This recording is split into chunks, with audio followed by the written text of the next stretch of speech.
بینرن برز افدم و همو دمین و بخیر. بری 15 سالان کانالا ساتالیت کردستان تیوی بریکت و هیروژی ام 15 سالیا و پیروز دکن. دوا 15 سالان دا چه گورانکاری چه گوهرتن سر کردستان تیوی دهاتن ده چواری دا باش بو ده چواری دا جی دکاره باشتر به بینر چد بیجن و پسپور چد بیجن. هیرو اما بگشتی چند پرسان ده دربار راگهاندنا کردی بگشتی ده او ده دربار کردستان تیوی دا جی میوان خواب کن. میوان ما ایرو برز مراد جوان نویسکار و روزنامه‌وان و برز ناصر سینا که گلک سالان در راگهاندنا ده کار کریه و نهاجی روزنامه‌وان ده بشه کردی یا رادیو سوئدی ده هون هر دجی بخیراتن. اکاک مراد اگر مرو پرسه که ولی دست پی که دا بگشتی بکی راگهاندنا کردی بگشتی نها ده چه آسته ده؟ راگهاندنا کردی تابی اگر مرف لگور راگهاندنا دنیای بحث بکه آستاویل داره که و مرف لگور امکان کردا بحث بکه دبی مرف تشتکی دنیا بیجه ایجا گاوا مرف لگور روشا دنیای راگهاندن که ایرو جرد دوره راگهاندن تی گوتن دوله گلوبال دوله آگاهی دوله انفورماسیونه که قیمت راگهاندن زیده یعنی درکتیه پیش حتی وهابیه ایده بحثاویه که تی کرن که شر گرم و چکداری او نابن شر راگهاندنه گاوا هیزن برشوندی ین گلوبال و ین هریمی لهمبری هفراد وستن راگهاندن رولک اساسیه هری پیش بین دلیزه دولک وهاده گاوا منیرن راگهاندنا کردا راگهانا کردستانی کردا گلک کزه یعنی به امکانه يعني حتى مرف كاره بيجا كو يعني هي نكت ناف دما راگهاندنه يعني الباش ما الدرواي دما راگهاندنه مايا اوالي كي مثلا اللي قاوا امجالي امكاني كردا كو بري 10 سالا 15 سالا 20 سالا كو يعني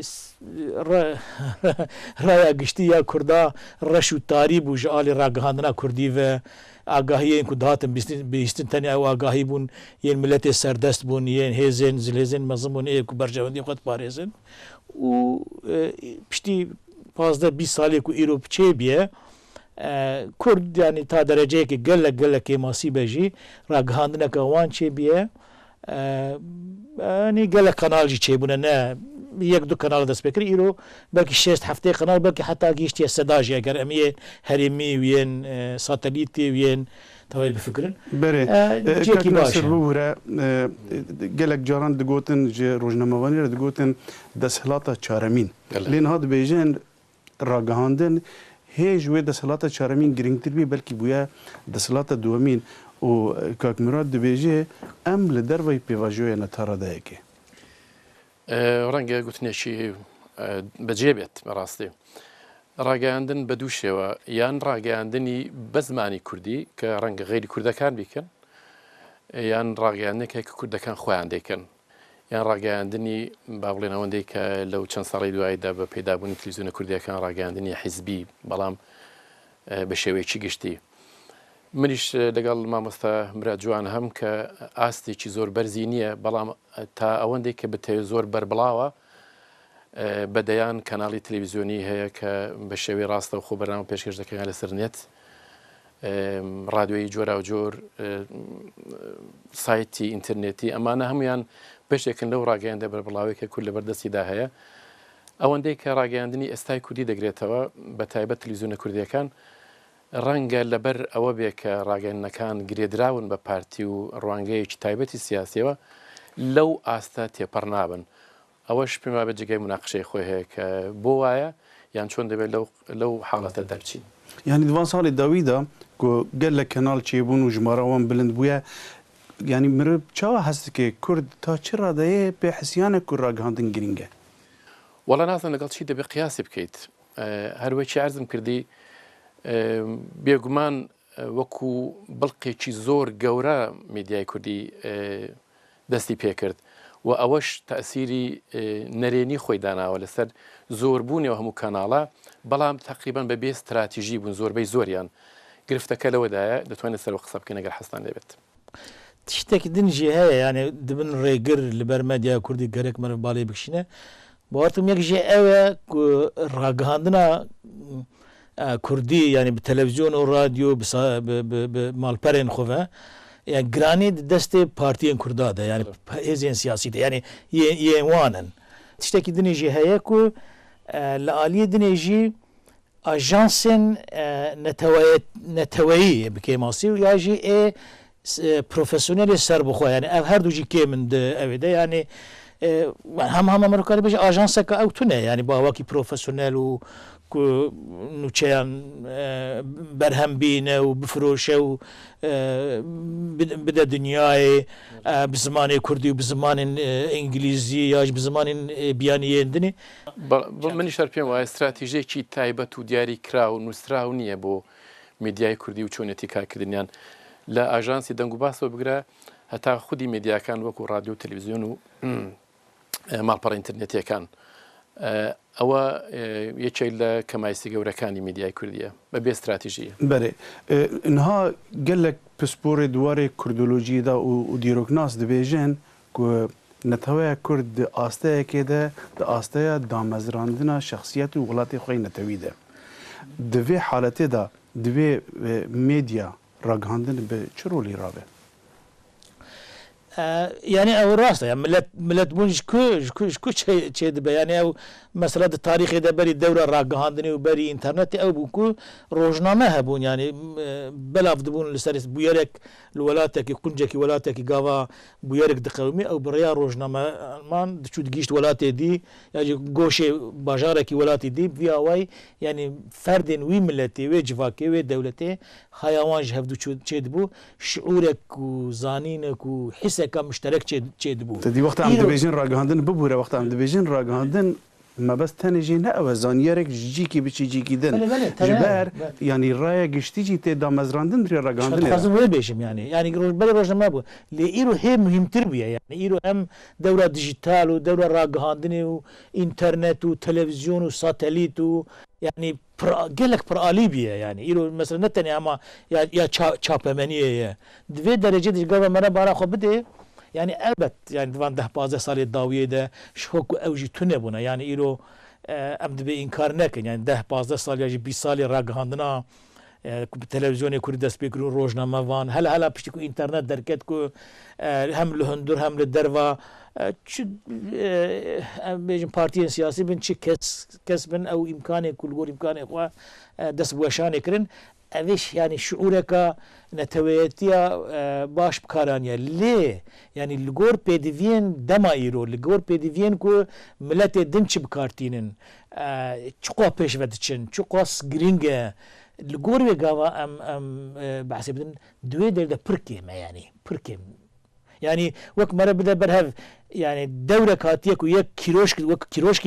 دبازا يك جوا كوسي كيسل دبازا يعني هربت او هردو جي بيش فتشن هردو جي قاضي وام قيمة اللي ايكي الكوية وغيدني تخوزو كاد مراد بحثا تيمبو يا بريفا برنا راقهاندنا كردي لقال راقهاندنا جيهاني دكي اگر ام جارد وگر سر راقهاندنا كردي بخوا لا راقهاندنا بكردي راقهاندنا كردي مادام او هند كانال و چارسري چي ونا دوي كونكرانس منافسه وان سر چه به بەرلەهشت هەموو شتە من باسیەوە بکەم کە من خۆم بە بەرنامە هیچ شتێکم نەدیتووە کە کورد بە تەما بێت کە بەرنامەیەکی تایبەتێ بۆ ڕاگەیاندنی حکوومەتێک بۆیە لەو ناوەدا باسکردن لەوەی کە دەوری میدیاکان چییە لە بەدەوڵەت بوون و لە شەڕعیەتدانێکی نەتەوەیی وەکو میلەت چ دەورێکیە بۆ ئەمە شتێکە کە ڕەنگە زۆر کەمتر بتوانی باسی بکەیت بەڵام لەو دنیا بەربڵاوی کە ئێستا کوردەکان خۆیان بۆ میدیا دروستیان کردووە نزیکەی 6 کاناڵی تەلەڤیزیۆنی بەڕێگەی ساتەلایت یا لۆکاڵیان تەنانەت لەسەر ئینترنێت و دەیان بگرە سەدان و هەزاران ماڵپەڕی سەر ئینترنێت و ئەوانش کە خۆیان بەشێکن لە دنیای دیجیتالی ڕاگەیاندن ئەو منافەسەیە ئەو ڕکەبەریە بەڕاستی بەربڵاوە بەڵام من دەتوانم بڵم کە زۆربەی زۆری تەلەڤیزیۆنە کوردیەکان لە یەک دەچن ڕەنگە لەو دوانەدا بە پێکهاتنی تەلەڤیزیۆنی ڕوودا و هەندێک ئاڵوگۆڕی جددیتر هات پێێتە پێشەوە بەڵام بەر لەو تقریبان هەموو تەلەڤیزیۆنەکان وەکو یەک وابوون هەمویان بەتایبەت لەو دوانە دەستیان پێکردووە بە پێشاندانی فیلمی کورەی جاری وا هەبووە کە من 3 کەناڵی تەلەڤیزیۆنیم گۆڕیەوە هەرسێکیان هەروەیان نیشانداوە. اینجا خۆیان پێناسە نەکردوێتەوە بۆەوەی کە ئامانجیان لە پێکەنانی ئەو تەلەڤیزیۆنە بەرنامەیان چییە بۆ ئەو تەلەڤیزیۆنە هەموو وەکو یەکوان وەختێکی باشە ئێستا لە بۆنەی 15 ساڵەی تەلەڤیزیۆنی کوردستان تیڤ من ئەو ڕاستپێریە بکەم کە تەلەڤیزیۆنی کوردستان تیڤش یەکێ لەو تەلەڤیزیۆنانەیە کە دەبێ جارێکی تر بەوەدا بچێتەوە کە پێناسەیەک لە خۆی بکات بۆ پێکاتوە ئامانجی چییە دەهەوێت چه شتێک بپێکێت لەو ناوەدا ڕەنگە ئەو کاتە تەلەڤیزیۆنی کوردستان تیڤ ڕێگای دروستی خۆی بدۆزێتەوە لە کاتێکدا کە بەڕاستی ئەو منافسێ و کێبەرچێ زۆر زەحمەتە فەرقێکی وا دەبێ بینەر ببینێ لە نێوان کوردستان تیڤ و گەلی کوردستان و زاگرۆس و ئەویتر و ئەویترە بەڵام زۆربەی زۆری تەلەڤیزیۆنەکان لە یەک دەچن لە یەک دەکاڵێن لاسا یەکتر دەکەنەوە و پێم وانییە کە بۆ بینەری کورد زۆر گرنگ بێ کە جیاوازی دەبێن و تەلەڤیزیۆناندا بینێ بەڵام بێت و تەلەڤیزیۆنەکە خۆی جاریشتر پێناسە بکاتەوە و نیشانی بدا کە چ شتێک بۆی گرینگە پێم وابێ ئەو کاتە ئەو ڕێبازی بۆ دەردەکەوێت کە یەک یا چەند بابەتێ بگرێت دەسەروان باشتر کار بکە ئەگەر دەرفەتیت کوردستان تیڤ هەبێت با کاناڵێکی جودا دروست بکات بۆ مناڵان با کاناڵ دروست بکات بۆ دەنگ و باس بۆ کاناڵ دروست بکات بۆ بنەماڵە با کاناڵ دروست بکات بۆ با بڵێن زۆر بابەتی تر دەکرێت تەلەڤیزیۆنەکان بە پێداچوونەوە بەوەی کە چه ئامانجێکیانە دیانەوێت بە چه شێوەیەکیش کار بکەن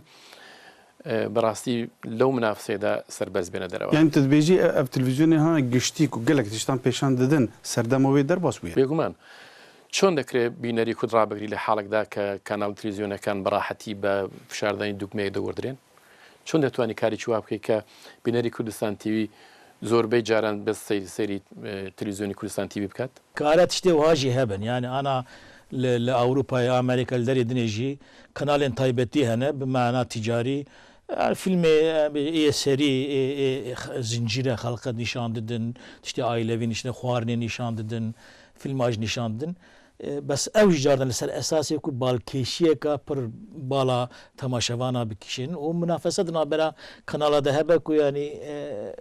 تەماشەوانێ خوازی دەبکەن لێژ ئالی دنێ دە یانیش بوو کوردستانی گاوە ئەم باڵا خۆ بدنێ یەک ژێ دەبێ ینی دەستگەیەکە ئاواکردنە ڕایە گشتی یا کوردی هەبێ هیچ بوو کووردا جارا پێشی ینی قەناڵی تەلەڤیزیۆن گاوە ئەم باڵا خۆ چ دەستلاتێ بن پارتیان دەستلاتدار چیە مخالەفەتێ بن هەر کەس ینی بەردەفکێ پارتیا خۆیە يعني فرق ناکە ئەجانە مخالەفەت بەلکی ئێریشی حکوومەتێ دکن مخالەفەت دکن ئەو دکن وەکاکو ژوانە دەبەت سەر بلندیەک بێژن و ینی ئەموای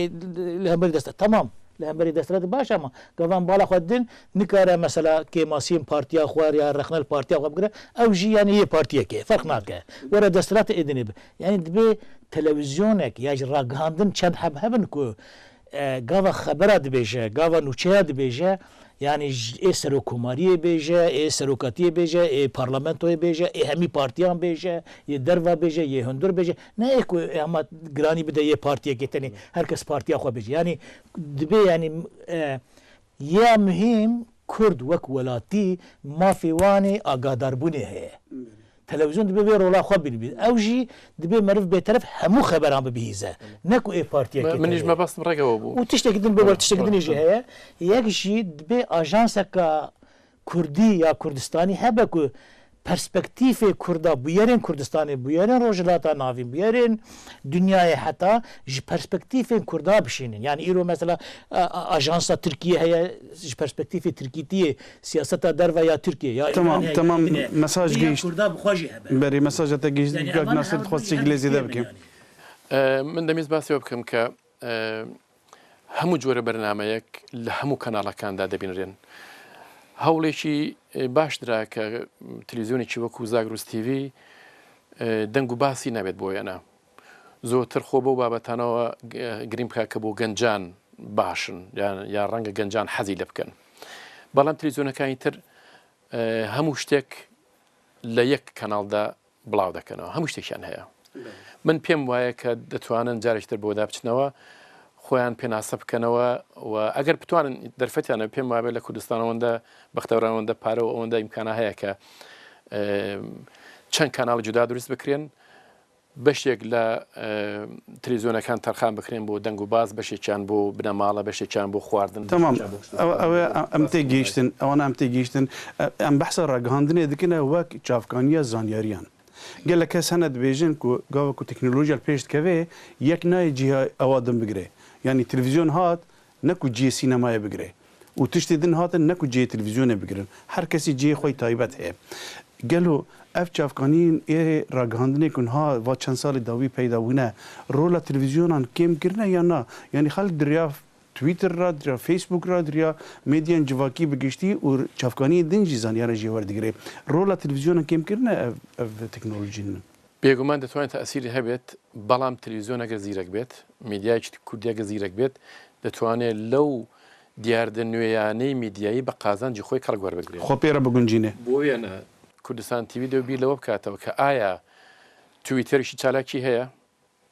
پێم وانێ هەیبێت ئایا فەیسبووکی چالاکی هەیە پێم وانێ هەیبێت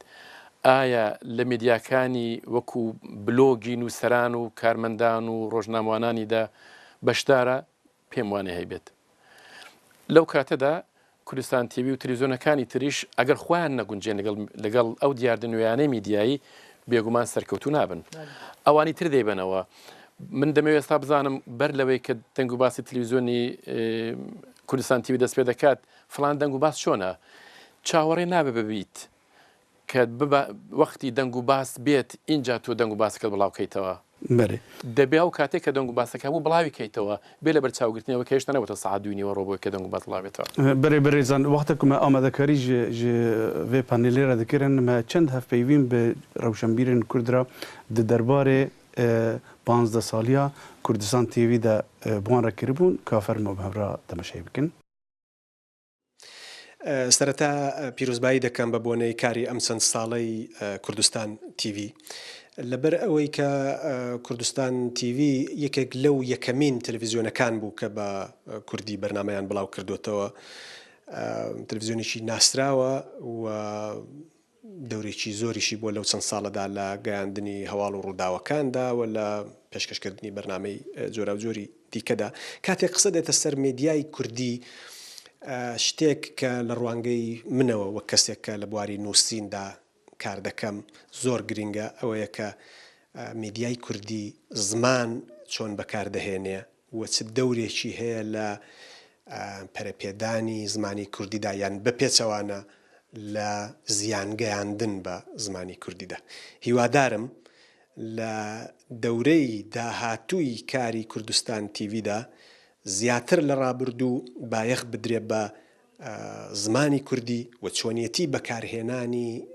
زمان لە ڕاگەیاندندا تەلڤیزیۆنی کوردی بە تایبەتی بۆ بەشێکی گەورەی کورد کە لە دەرەوەی کوردستان دەژین سەرچاوەیەکە کە منداڵەکانیان لە ڕووی ئەوە فێری زمانی کوردی دەبن بۆیە زۆر منداڵی کورد هەن وەکو خوێندنگە و وەکو قوتابخانە چاو لە تەلڤیزیۆنی کوردی دەکەن هیوادارم کوردستان تیڤی و هەموو دەستگایەکی دیکەی ڕاگەیاندنی کوردی ئاگاداری ئەوە بن کە مێدیای کوردی و بەتایبەت تەلڤیزیۆنەکان ئێستا دەورێکی ئاوان هەیە بایەخێکی زیاتر بە زمانی کوردی بدەن و بزانن کە دەتوانن لەم ڕێگایەوە خزمەتێکی گەورەی کۆمەلگاکەیان بکەن دناو تەلەڤیزیۆنی کوردی کوردستان TV یەک تشتێک هەری کێفام ژێرتێک خوسیەتێکوی تایبەتمەندیاوێ ئەوە کو حەیاژێتێ دەخواز وەک تەلەڤیزیۆنە کوردی ببینە دەخوازە ڕەنگێکی کوردین سەر بێ ئەو بێگومان جێ کێفخۆشیە لێ بێگومان کوردستان TV دیوی چەند ساڵێک دەست کاری خواکردی حەیانەوە بێگومان گەلک کارێ هێژە و باش کردی لێ بیا من تەوی وێژی هین تێرێ ناکەی کوردستان TV گەلک کێمایی و کورتی تێت هەیە و لازمە ئەوژی خۆ بگوهێڕە بێگومان دەبێ ئەو ڕەنگی کوردی لەسەر بێ و ڕەنگی خۆ نەگوهێڕە لێ دەبێت گۆ سەردەمێژی ئەوژی کار بخۆ بگوهێڕە ژبەکە کوردستانژی جواتە کوردستانیش تێ گوهرتن ئەوژی کار بن گۆ سەردەمێ بەرنامەیە پڕبرێک و پێک بەرنامەیەن باش چێ ئێن زارۆکە چێ ئێن خۆرتان چ بەرنامەیەن تەوایی چ بەرنامەیەن ئێجیواکی سەر کووردا دەبێ بکار بن ئەو بەرنامەیە وها چێ بکەن تاکو کورد بهتر کار بن لێ بنێرن ژبەرگە هەگەر تلفزيون كردستان تي في نقال بكارك وهابك في فرايا كرد جواتا كردي هي اوي تلفزيون دني داغرن تلفزيون ان تركي ان عربي ان فارسي انجي ان هنا كيدني او جي بي غمان اوي تاثيرك نيجاتيف سر جواتا كردي بك جبرك ميديا رولك قالك جرين تايبتي تلفزيون كجبرك جاك دزغاي ميديا هري خرطو كنها بيتر تاثير خودك او دكارن قالك بوزيتيف تاثير الجواتي بكن قالك عليك جواتي بيرز بتاثير بك جبويجي بتايبت از دخوازم که کردستان تي في لسر برنامه زاروک بتايبت بساكن جبرك زاروک پاشا روجا کردانه و هگر ایرو زاروک کردا نقال بالبرنامه زاروك اي كردي تلفزيون كردي بنيرن اول برنامه زاروك ان تركي وفارسي وعربي بنيرن هگر وقتی وها بجي سبب پشتی 20 سال دن که ام به وهابیا را آنجی ام به نکینی رو ببین دبی ام غریب نمینه جبرگ کی پروگرام چیت که لگور تفکیر آخوا لگور سیاست آخوا لگور ایدئولوژی آخوا پروگرام چیت کنه آلوگور ل تلویزیونی کردستان تي في بویا و آلوگور گرینگی بویا ببوچونی من او آلوگور مهم من گرینگن نها مراكب دنره بيتر زياتر لجاران مسائل سياسي تحت لكولينوي كومال باس جدل سياسي كردستان تي في ده هيا او بباج دزانم پر بباج دزانم بركوتنيك دزانم بلام مخابن تاكو نها ام چند سالا حكومة ما هيا حاكمية ما لبشك كردستان تبويا حكومة ما هي بلام السيرفيسي ما تنيا ميدياكي ما تنيا كو ميدياي نتويبه او ميدياي كو هنا بيتر زياتر ميدياي حزبينا و جاي ميدياكي نتويي لناو كردستان دا پر بطالة از جگای خالی دبینم بسوز دبینم هیوادارم حکومت هرمی کردستان مدیای کی نتویی کو ما كميدياي بابليك سيرفيسي كردي به تشبكه وانها يعني وقت جيشتيه بشكل جد درنگ بويا برێزان ئەها پشتی کو دهندر و 15 سالان دا gelek guhertin ser Kurdistan TV de çi hatin bernameyê zarokan rabûn carne bi zimanên biyanî bi Erebî û Siryanî zimanê din de Kurdistan TV de hate weşandin anha jî ne buha zimanan heye û ne bernameyê zarokan hene ewlewiyet yanî tiştê herî girîng ji kenara televizyonekê re çi ye ku wê bide pêş نها يعني يك جد بتلفزيونك ناسنامه خو يا جي بروفيل خو باش بريار بده كو تشبكه يعني فونكسيونال او تشبه يعني يا نوتشو اجانس خبره به تاني اگر او به دبي خل غور بي بروفيل بك يكا كو يعني قنالك مالباتيه كو روجي بلكي دو جارا يا سي جارا نوتشيا بيجي لي بيشترجي فيلم مالباتي ين خوارنه ين يعني تخازي بيجي كردستان تي في يعني نا خاتك هلبجارتيه ونجي قشتيه يعني كردستان تي في يعني حلبت انا 15 ساليه بيروز كن وقاوا ام بالا خو بدني كو 15 سال بري ويل اوروبا يعني يا كردا قام حساب قنالك دي هبو وكردستان تي في يكمين قنالك يعني اوي كل كردستاني دس بوشاني كريه دفي بازا صد حلبت خدمتك قالك مزين كريه ليه يعني تي ويجي دفي ام قبول بكم كدفان بازا صالي اوي ده هاتيه نقطه بيا واي قاوا مرد ان بروفيل اوي مرد نظام يعني قرار اخو ندا باستقرار يعني چه قناله يا نوچيانه يا مالباتانه يا فيلمات تانية يا دوكومنتاريه يعني نديار نزل على ومثلا زاروك اجي قاسك مفاهم كده بتمامي جناف رابيه كو يعني هما وليلاتي مرف قناه تشبجي جار دبي برنامج كي زاروك هبه يعني جارك يا نوچيان تاني بيجي دبي برنامج تي كو نوچياش بو زاروك بيجي هبه اما يا عليكي مساله عاليه دنيا مساله جي دورة ملتي ميديا يعني دبي تلفزيون اذا نت تلفزيون اكتني كو كاميرات يعني تلفزيون وانترنت او سوسيال ميديا كو ام باستكن تلفزيون وروجنامه وانا همي دي انترنت قش دبنيك ام دنير يعني روجنامه كو درت كيفن بري تاني روجنامه بون يروب سايا انترنت دس بتكن تلفزيوني وانا هنا يعني بردوامي جوي هزريرا كونسبت يعني انتجريبل يعني بسالي خو تلفزيون توني بسالي خو روجنامه نمايا بسالي خو امبيجن تاني سوسيال ميديا نمايا يعني هر سي تشارتش دبي بهفرا انتجريبل با وماشي تشتك ديجي مهم هي اد خوازم بيجم يعني قاوا بتايبتي كردستان تي ام بالا خدني قاوا از بالا خدمه دوره سوفيتي دوره بريجنيف تي بيرامن يعني قناتك الرسمي يا بيتان تاني ديتنين سروكاتيه ديتنين اوين يا رسمي دبيجه واوجي يعني او بيان رسمي سروكاتيه يعني هم مرفكر هرجار تاريخاوي ونافا بوغاري مرفكر وان تكست تكرار بك فرق معك يعني دورك ورهاتك دبين دورك وكي شابي انفورماسيون بصرف مرفدتي يعني جو شخصيته خضر خد بي يعني اكتيف تربه براسي او سردمي بريجنيف ناتو بيري من بەڵام دوو پاتەی و چەند پاتەی تێدا دەبینم شتێک کە بێگومان کوردستان تیڤ ئەو توانایی دەبێ هەبێت یان نیشانی بدات کە دەتوانێت لەو حاڵەتە دەرباز بێت بچێتە قۆناغێکی نوێەوە قۆناغی نوێ شەربێکی ئەزم کردی مامۆستاش بە دروستی باسی کرد ئەوەیە کە پرۆفیلی خۆی جارێکی تر پێناسە بکاتەوە لەوە بکۆڵێتەوە کە دەهەوێت چی بکات بەڕاستی بەرنامە بۆ چێ بڵاو پێشکەش بکات گرنگی زۆتر بدا بچێ ئەگەر ئیمکانی هەیە چەند کەناڵێک لە پنیشت ئەودا دروست بکات بتوانێت بە شێوەی ڕێکوپێ کار بکات بەشتێکی تری شتەکە ئەوەیە کە هەروەکی لە وتوێژەکاندا مامۆستا ناسری حسامیش باسی کرد دەبێ بۆ گەیشتن بۆ ئامانجێ بە زمانێکی ڕێک و پێک قسە بکات ئەو زمانەی کە یەک وێژەرانی قسەی پێ دەکەن تێکسی پێدەنووسرێت هەروەها لە شاشەکەدا دەردەکەوێت چ بە سۆرانی چ بە کرمانجی ماوەی لەو پێش لەگەڵ یەکێ لە برادرانی ڕۆژنامەوان سمینارێکماندا لە کتێبخانەی کوردی لەوێدام بە درێژی باسی ئەوم کرد کە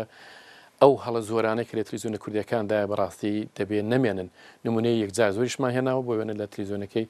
کوردستان تیڤ کە ئەمە هەموو ڕۆژە دەبینرێت گرنگی نادرێ بە زمان گرنگێکی باش نادرێ بە زمان دەمەوێت شتی بچوو باس بکەن لەسەر مەسەلەی زمان لە ڕادیۆی سویدا کە من کار دەکەم ناوەندێک هەیە کە هەفتەی یەکجار چوار لاپەڕە بڵاو دەکاتەوە لاپەڕی ئاچوار کە بابەتی زمانەوانی ئەو هەڵانەی کە کراون لە بەرنامەکانە هەمویان دەستنیشان دەکرێن یانەوەی کەشتی نوێیە بۆ چوونی نوێ وشەیەکی تازەدان ڕاوە لەلایەن فەرەنگستانی وشەی سویدەوە ئەمانە دێن و مناقشان لەسەر دەکرێت و پێشکەش دەکرێن ماڵپەڕێکیش هەیە بۆ تەلەفوزی دروستی ئەو ناوانەی کە لە میدیاکان لە دەنگ و باسە لە شوێن ترا باسییان دەکرێت پێم وایە بۆ کوردستان تیڤیش و تەلەڤیزیۆنەکانی تری کوردستانیش شتێکی وها زۆر پێویستە پرسێ من گەلەکن و وەختە مژی ئیدی تەنگ دەبێ بە کورتی زەحمەت نەبێ کاری ژمێرە بەحس بکی کوردستان تیڤ تا چ ڕادەیە ji پرۆپەگەندا حزبیە ڕاستە ڕاست خۆپاراستیە زۆر بە ئاشکرا دیارە کە تەلەڤیزیۆنە کوردیەکان و بۆ وێنە کوردستان تیڤ تەلەڤیزیۆنێکی حزبیە ئەمە پێم بەجێگای مناقشە نییە و بە تایبەت ئەو کاتانەی کە دەنگ و باس دەگرێتەوە لە پێشکەشکردنی دەنگ و باس و لە ئەولەویەتدان بە دەنگ و باسەکانە دەردەکەوێت کە تەلەڤیزیۆنێکی حزبیە بەلای منەوە هەڵە نییە تەلەڤیزیۆنێکی حزبیە تەلەڤیزیۆنەکانی تریش وا دەکەن من پێم وابێ لێرەدا جێگای خۆیەتی کە بازەوە بکەم کە لە پەنا ئەو تەلەڤیزیۆنانەی کە سەر بە حیزب و ڕێکخراوە سیاسیەکانن دەبێت تەلەڤیزیۆنێک دروست بکرێت کە گشتگیرتر بێت ڕەنگە تەلەڤیزیۆنێک کە بتوانێت بە هاوکاری باشترین بەرنامەکانی گشت تەلەڤیزیۆنەکان کۆکاتەوە پێشانی بدات یانە شتێک کە من ساڵیانی ساڵە تەبلیغاتی بۆ دەکەم هەڵبەتە دیارە بە شێوەیەکی ئەرێنی ئەویژەوەیە کە کوردیش دەبێت بیر لەوە بکاتەوە پابلیک سرویسی هەبێت کوردیش دەبێت بیر لەوە بکاتەوە کە دەستگایەکی میدیایی ڕاگەیاندن دابنێت کە سەر بە حکوومەت نەبێت سەر بە خەڵک بێت لە ڕێگای خەڵکەوە ئیمکاناتی بدرێتێ ڕۆژنامەوانی بدرێتێ بە شێوەی پرۆفسکارەکانی ئەنجام بدەن ئەو ڕۆژنامەوانانی کە هەموو ڕۆژێ خەریکی فێربوونن نەگەوانەیە چونکە لە فلانە حیزب نزیکن هاتوونتە پێشەوە و تا ئەبەت دەبێت لەوێ لەسەر کار بمێنەوە کاک مراد ینی ناڤەڕۆکە ڕاگەاندنە کوردستان تیڤیدا تا چی ڕادەیە بەلانس و تەرەزوویە گۆتارە نەتەوی یا کوردان کوردستان تیڤ يعني بمعنى برجواندين كردا بباريزا مرفكارا بيجها لي او الرسميات اكو وقت درجه بيروقراطيزم ده بالسروكاتيه ياج ببارتيه و خو جريد ده و نت جال دنيا مثلا كو يعني دنجي بارتي انا نتنيا وهميه يعني قناه دي جوانا ابنا طيب تنت كيماسيه كيا خصوصيتك جبو كردستان تي في جبو يدنا جي لدرجه كو جا كردستان تي في يا سروكاتيه يجي يعني قال لك جارا قال لك تشتينكو يعني اتراكتيف تر ام بيجن باواكي ديناميك تر رايا قشتيه كردي بي بيدا كرن بمسؤوليتك يعني افا جريداي بسروكاتيه برا فلان در تشاش فهمنك برا فلان در اوانك ايرو نروجاوي غوتني يا ايرو نوايا هي حساسيتك كامازن هيكو يك جاروي جراندك يعني جارد في معنى بكرتي كيماسيه كامازن ادبين جارد بكرتي سربستر جارد بكرتي بورن كاري روجنامه‌وان كردستان تي في ده کار دکن تا چرا ده قانون خوش حماسته بپاريزن گلک جاران تدید بویر نتویدا مرو گرم دبي بشك ج بویر بخوا دوی وقتا کو بشیوه کی پیشی دوی نه بویرنگی بی بله قسەکە ڕاستە هەمویان دێکن لە کوردستان تیویش دا شتە دەبینرێت ڕۆژنامەوانێک کە بێگومان لە تەلەڤیزیۆنی حیزبیدا کار بکات ناتوانێت بێجگلەوە ڕەفتار بکات چارەشی هەرەوەیە کە تەلەڤیزیۆنەکان تا دەتوانن هەرچەند لەلایەن حیزبێکشەوە با ئیمکاناتیان پێ بدرێت با ساپۆرت بکرێن بە مەسەلەی فینانسی ماڵیان جێبەجێ بکرێت بەڵام دەکرێت ڕۆژنامەوانان تا دەتوانن ڕۆژنامەوان بن نەک حیزبی و تشتكي الدنيا يعني جان تايبتي بروجنامه كو همي بحزبها جريداينه ولي جرينجي بيدين تطبيقي يعني مخابرك يا نوتشجيهانك ياجي بيجرك التلفزيوني تشتكي بيجا غير رسمي تطبيقي همي بذا ملك سلوكاتيه ياجي بذا بارتيه يعني التلفزيون بوي مسافه نافبرا التلفزيون بارتيه بيجي مسافه ويا نافبنا بارتيه ونافبنا سلوكاتيه ياجي سلوكاتيه بارتي ديار يعني هي سربستر بروجرام بيچكن هي سربستن بياخفتن يعني بيجرك ياجي بروجرام تشكرك قاعد تشتكي جدا بيجا وبشتي روجك سروكي هرم تشتكي جدا بيجا تو بروبلم تدتنا يعني او مسؤوليتك سروكي هرم كردستان ياجي سروكي بارتيه كي مقام خد تشتكي بيجا تشتكى لسبيكرك كردستان تي تشتكي بيجا شروع فكرنا كويا دنيا هذا تشتكي دنيا يعني او ازادي قاعد نه داين في تلفزيوني وبروجرام تلفزيوني اساس وش التلفزيون دبه باركي جران تحركي دري وخلق بك بارتا بجا تلفزيونات اواغو تچما اواغو تچما تلفزيون سربست ما يقصك ده هي سبيكر نه سبيكر چي دلا اويك ايا همرنجيك لا همو بوارك ده بين لباري سياسي كوملايتي يعني شتي زانستي تنانت ايا اما دنجي جورا جودين ناو تلفزيون كمان بويك قصبكن او كاتيك تلفزيونك بربلاوتر كار دكات وبيغمانيش خەڵکێکی بینەرێکی بەربڵاوتریشی دەبێت دەنا خودی هینەکە بێگومان گرنگ نییە خودی سپێکەرەکە ناتەدی وەختان ئەم دنرخینن یعنی هون دنرخین نە ئەس دنرخینم وەخت ئەم لێ نرخاندنێ وە گوداری دکن هوش دەرڤای کوردستان تیڤێنە دووارێ یعنی پراگماتیکدا دوێ مرۆ بەراورد بکێ مقارنە بکێ بە کەناڵێن دن یەن حەزبیرە تا چ ڕادایە کوردستان تیڤی خۆپاراستیە وڵا پرسیارێکە پن پێم هەیە مامۆستاگەی زم بدەیت پرسیارێکە دەبێ ئێوە وەڵام بدەنەوە چەند بەرنامە ئێوە یا برادرانی ئێوە هاوکارانی ئێوە لە کوردستان تیوی دروستیان کردووە کە بڵاو نەبووتەوە از بقناعتا من يعني مثلا كو تشتكي تطمين كار تير نكر اگر درد كبد برهمه ده برپرسیاره اساسی سر برپرسانه ایکو بودجه تعیین دکن ایکو پروژه اساسی تعیین دکن اگر او بودجه کا باش بدن امکانه کا باش بدن انا تلویزیون هنا یا تلویزیون کی تایبتینه وای ده مثلا روداوی دیش دربو يعني قاوت مصرفه کی بکی کو هر مخابره کی تل هر دری هبه بکامرا خو قاوه هر بير قومي كارب زندو بده و وقت خود بده نکو يعني ام بيجن دوله راگ هادنه در نیوروکی بری نیورو بت ایواری ددی کو وقت وی درباس بیا بلکی اوا قاوه وانا يعني امكان هبن ويكو كاردكن ويتشتي باشتر قالك يعني بكيرتر دارخن يعني بري هاتشتي امكانك مادي تكنيكي تكنولوجي باش بدرن كنالي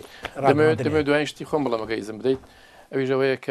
بكرتي بيغمان بلا بيغمان وشتاني كمن باسم كرد او خالانن ككردستان تيوي غرك تيدا باشتر بيت نك او همو خاڵەکانی کوردستان تیوی نییە کوردستان تیویش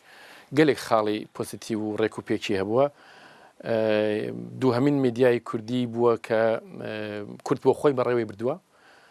کە تاکو ئێستاش چالاکە بەردەوام توانیوێتی دەوری کامبیا زۆری خۆی بجێڕێت لە ڕوونکردنەوەی فکری خەڵکدا بێگومان لە زۆر بوارەوە ئەوە جێگای پێزانینە بەڵام و خاڵانێکم باسم کرێشتانە و کەم و کورتیانێکی لە تلویزیۆنەکەدا دەبینرێن برێ بەڕێزان میوانی me bi Kurtî dibêjin divê Kurdistan TV profîla xwe ya taybet hebe giringiyeke ji welê mestir bide zimanê pîşeyî û rêzimana hane ku hem bi kurmancî û hem jî bi soranî û zaraveyê din pê dête dengkirin û gelek warê din da divê Kurdistan TV baştir bibe li gor serdemê be. Em divê derfetê da hemû karmendên Kurdistan TV pîroz dikin bi 15 saliya Kurdistan TV û gelekî spas ji mêvanên me re ku hatin beşdarî programê bûn, spas ji karmendên me li pişta kamerayê re û spas ji we re hûn heta niha li pêş ekranê me man heta bernameyekê din her şad û bextewer bin.